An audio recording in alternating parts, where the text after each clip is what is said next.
And joining us now from the Salvation Army is Andrew Burditt, the Territorial Public Relations Director for the Salvation Army in Canada. Andrew, this is most likely your busiest time of year. It certainly is, but it's a pleasure to be here. Thanks for having me. Good to have you on Full Circle. Now, we just saw, actually, it's a commercial that is airing now, and it showcases what the Salvation Army is trying to drive home this season, dignity for all this Christmas. Absolutely. I mean, the Salvation Army really, during the Christmas season and throughout the year, we want to really put a focus on the issues that are out there, which is that for many Canadians in Canada, I think 1 in 11 these days live in poverty. Many don't have access to the basic necessities needed for really basic human dignity: food, water, shelter, etc. And what I love about the Salvation Army, I mean, we've done so many reports on the Sally-Ann, because you guys are you are truly the hands and feet of Christ in everyday work.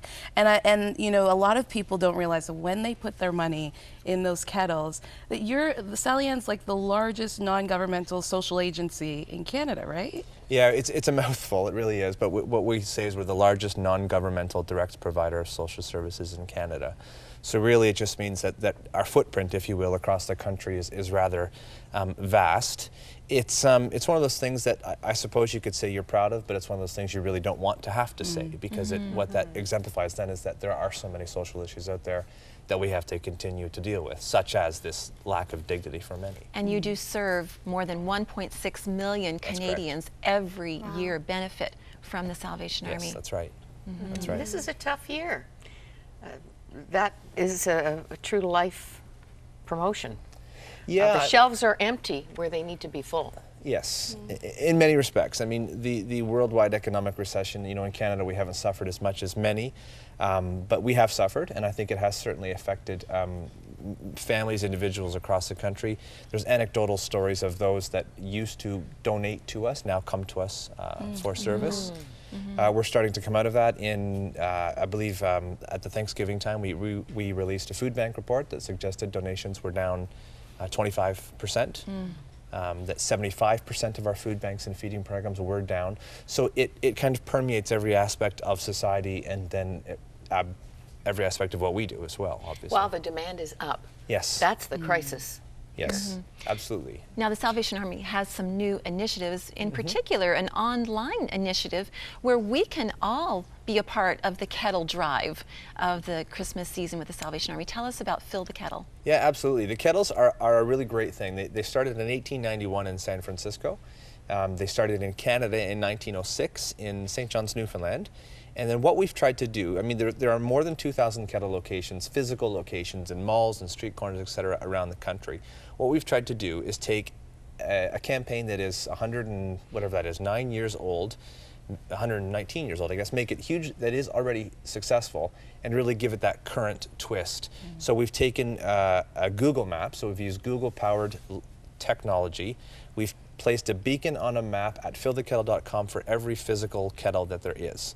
What this allows donors to do is they can click on a beacon. It'll tell them the name of the store, so Walmart or Scarborough Town Centre or Lime Ridge Mall. It'll say where that kettle is located, and then once you click on a button that says Fill the Kettle, it'll say how much has been raised, and it'll give you the opportunity to donate to that kettle, with the funds then staying in that community in which the kettle resides. Very cool. That's one of the things I really like about that, is you know that when you're walking through your local store, Walmart, whatever, and there's the kettle there, the money that you put in that kettle stays in your community. Absolutely, and it's that way across the country. So it's a really fantastic way for people to know that they are lending a hand directly to those within the community in which And they don't live. you have wireless debit at some of the kettles as well? Yeah, Debit? it was Wow. Right and at credit, the kettle. yeah, So you can't say, oh, I'm sorry, I don't have any change. Here. Wow. Signs of the times. And I would just even encourage people to go visit their local Salvation Army. I remember years back when my family and I visited the Salvation Army, a part of a Crossroads initiative that you guys were doing, One Homeless Night. And it was amazing seeing all the work that you guys do and the people that are impacted. I was just greatly encouraged. Yeah, it's good for me. I mean, I go to work every day and I tell a positive story of an organization that's trying to do good in society, be a force for good and bring dignity for all. I do relish the opportunity as often as I can to visit different locations and get you know, a healthy reminder of that frontline work that we do every day in, I think, 400 communities now across Canada. Wow. As Anne said at the beginning of the program, you've made movies, you've made musicals. I mean, you're just part of our culture. Yes, well, Couldn't do it without you. no, thank you. I mean, it's not. Yeah, I mean, thank you is what we would say to you ladies as well as Canadians across the country. But the way we look at it is when people donate to the Salvation Army, you're not donating to us. We're just simply stewards of the money. You're donating to the people that we serve, whether it's a meal, shelter, addictions and rehabilitation, and at Christmas time, toys under a tree.